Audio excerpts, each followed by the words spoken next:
Yo, what's going on, guys? Welcome back to Tower of God New World. In today's video, we have the brand new updated tier list. So as you guys can see, I did readjust a couple characters on his tier list because on my last tier list video, some of these characters were in their own respective tier, but now I readjusted them. And those characters are Ron May, Naray, Rachel, and so many other characters. So before I get started on the video, make sure you guys hit that like button, subscribe if you haven't. I really appreciate it.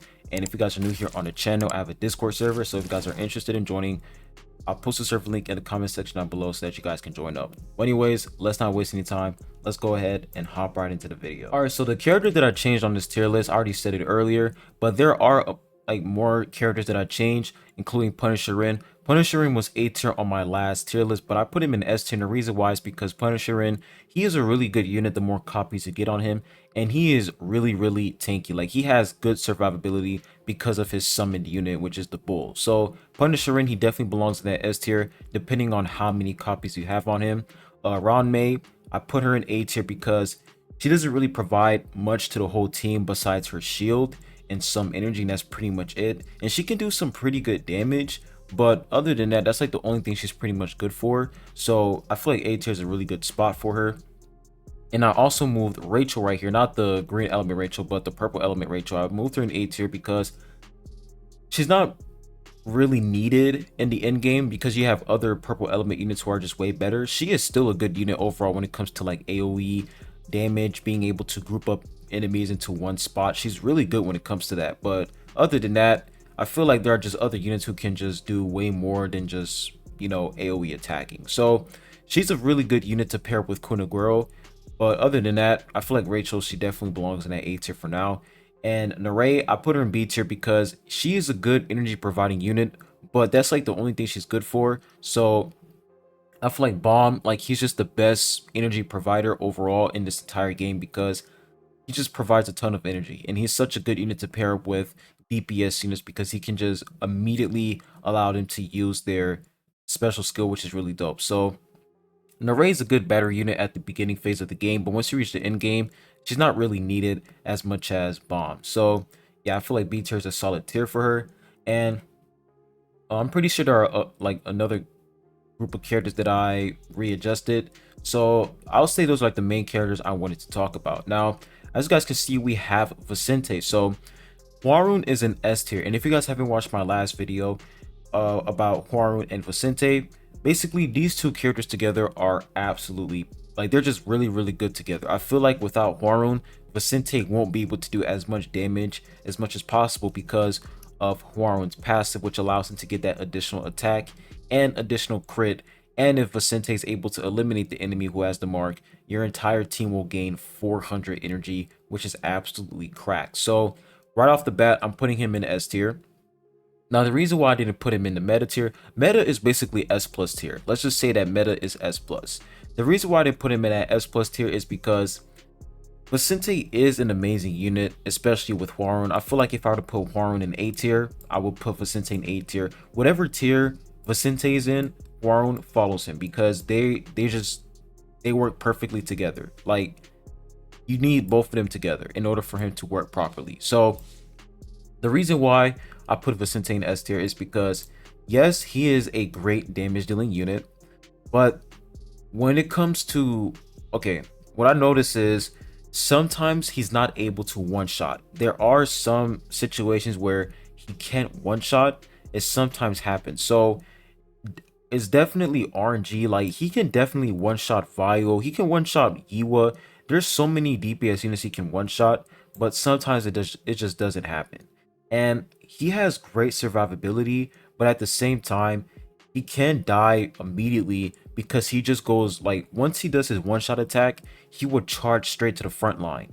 And as an assassin unit, you want to make sure that, as an assassin unit, you want to avoid confrontation as much as possible. You want to just go around the map and just do a ton of damage. That's really what an assassin unit is, to basically stay away from the enemy but at the same time do insane damage. But Vicente, he just charges into the front line, and he sometimes just gets one tap. So I will say that Vicente is an awesome unit DPS wise. Really great unit.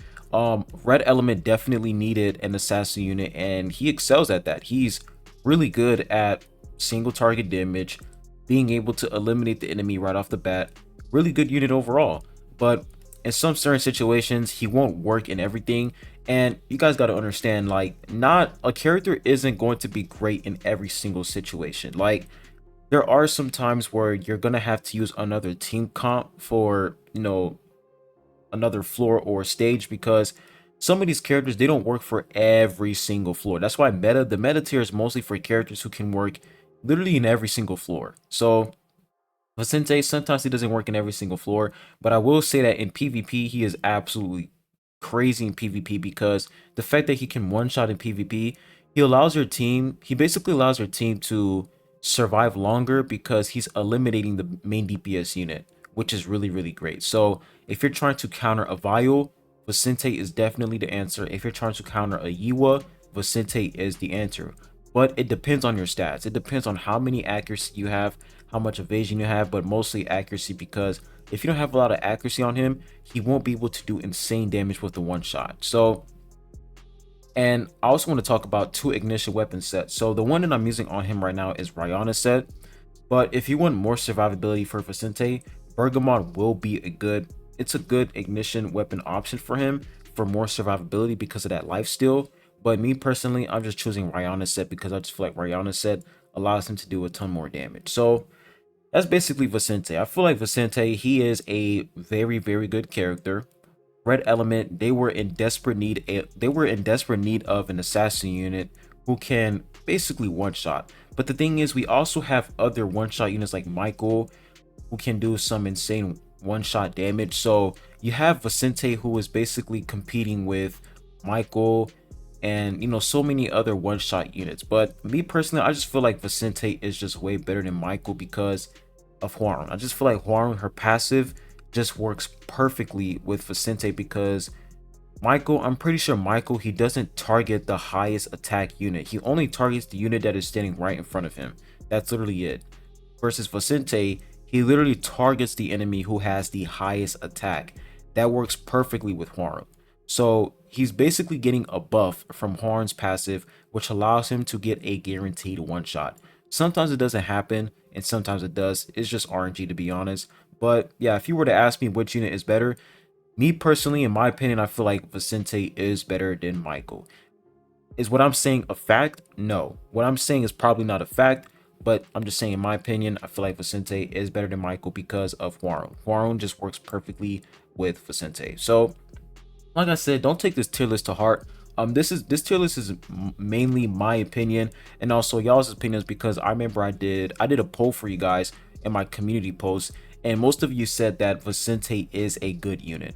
Some people said that he was broken, but like a lot of you guys said that he is good. So I feel like S tier is definitely a great spot for Vicente. So that's pretty much the overall tier list we have. Now, what I'm going to do is we're going to make a red element tier list, like the same thing I did with Shalil on my last tier list video. So I'll be right back. All right, so for the red element tier list, this is what I was able to organize for you guys.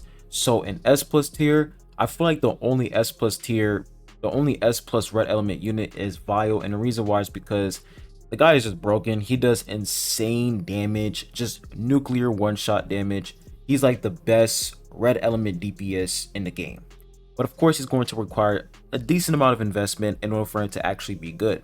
Now, Evankhell, you guys remember I always put Evankhell in meta, or I feel like she's meta definitely in like the overall tier list. But if we're talking about a red element tier list, she definitely belongs in that S tier, and the reason why is because for Evankhell, she requires more copies than Vile. I feel like Vile, he only needs around like probably 3 blue stars or 3 purple stars to even be good. He just requires a decent amount of investment versus Evankhell, who probably requires like max copies or like full orange stars, because for Evankhell, she is extremely squishy compared to Vile. So like Evankhell, she definitely belongs in that S tier category. She can do insane damage. Like, she can do really, really good damage. But when it comes to survivability, Vile just has his survivability is just way better because he has a barrier, which is really nice. Now for Xia, I put Xia in S tier because you pretty much need her in almost every single red element team comp because of her passive. Like, she literally buffs attack for red element units. So if you put her with a Vile, Vio is going to do some really good damage because she basically gave Vio that additional attack. Now, if we're talking about survivability, yes, Zhizhie can get one tap, but at the same time, she's a healer, so what do you expect? She has insane single target healing, so I feel like Zhizhie in S tier is a very valid tier for sure. And for Hwaryun, like I said, whatever tier Vicente is in, I feel like Hwaryun belongs in the same exact tier as Vicente because these two just work perfectly together. So I will say, if it wasn't for Vicente, I would definitely put Hwaryun in that A tier, but Vicente definitely buffed up Hwaryun's potential. Like, if you guys were to ask me, did Hwaryun basically receive a buff? Kind of. Like, Vile basically increased Hwaryun's potential because of his one-shot capabilities, which perfectly aligns with Hwaryun's passive. So these two synergize perfectly, so therefore they're both S tier. I wouldn't put them in S plus because they're not on that Vile level, but they definitely belong in that S tier for sure. Now when we look at A tier, Arc Raptor, Michael, Ron May, I feel like that's a very valid tier for them because Arc Raptor, he's a solid damage dealing unit, but I feel like Vicente is just way better because he can actually one-shot and he can do some pretty good damage. And Michael, like I said, Michael, he can one-shot, but the difference between Michael and Vicente is that Michael, he can only target the enemy who's right in front of him. He can't really target the enemy who has the highest attack. And I feel like the fact that Vicente is able to get rid of, the main DPS unit of the enemy team is actually pretty dope. So yeah, Michael belongs in that A tier, and Ron May belongs in that A tier as well because, like I said, the only thing she's able to bring to the table is a barrier, some energy, and healing, and some damage. That's literally all she's able to bring to the table, and that's literally it. Now, when we look at B tier, now for B tier, Yellowy is actually pretty good with Vicente, but the reason why Yellowy belongs in that B tier is because her survivability is questionable, and if we get like another red element unit that's similar to Yellowy, I feel like that red element unit would definitely power creep Yellowy because the only thing Yellowy is able to bring to the table is her passive. Her passive allows her to be pretty decent and she works pretty well with Vicente, but the thing is, in order for her passive to work, the ally has to have the highest attack. So she's a solid unit, but compared to these other units, I just feel like they just do way more than Yellowy. And then when we look at Apple, Apple is really like one of the top boss units in the game. In PvE, like in adventure mode, she's not bad, but like I would definitely recommend you guys to mostly use Apple against bosses because she's just really, really good. But you can use her in adventure mode and trial area. And then for the rest of these red element characters, they're not really needed, to be honest. Like, I don't even use them. Amigo Shars, he's like the only, not the only tank unit because we already have another red element tank unit who's like an SR, but he's like the only SSR tank unit, and he's not really good, to be honest, because he doesn't have provocation. I feel like if a tank unit doesn't have provocation, they're just not good, because provocation, that's the reason why you're a tank, is because you can provoke the enemy and taunt them.